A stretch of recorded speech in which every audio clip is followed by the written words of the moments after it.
Yo, good morning sa inyo mga idol natin, no? So ngayon naka-race to 10 tayo sa Miami Heat. Ayan, simula na mga idol natin. Against.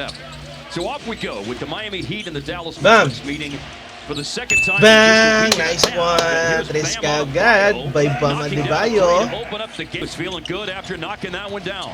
Here's Ryan Nembhard on the drive.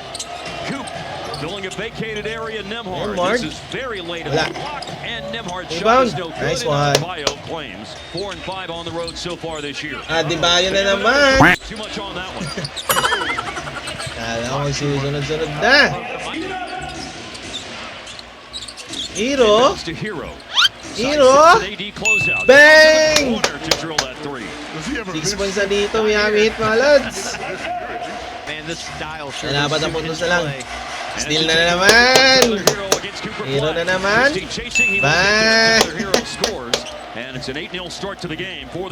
2 puntos na lang. Upal. A swing by Marshall. PJ still out of the lineup. This is the Hindi third na straight naman may game steal. that PJ Easy 2 Washington points na naman Jr. sana.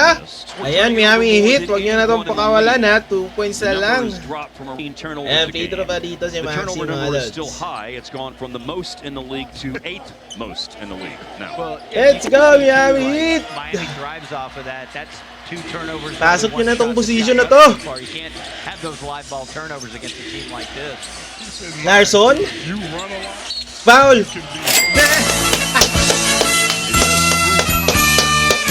Stop na naman mga lads. Yung race to 10 natin, no? Ayan, Larson, no? Start of the year, so this is not anything out of the Easy ordinary for him. basket. He May replaces kasama Norman Powell on pang the lineup foul. tonight. And Larson, originally Ayan, from thank you, Sweden, Miami in Heat, his no? second season in the NBA out of Arizona.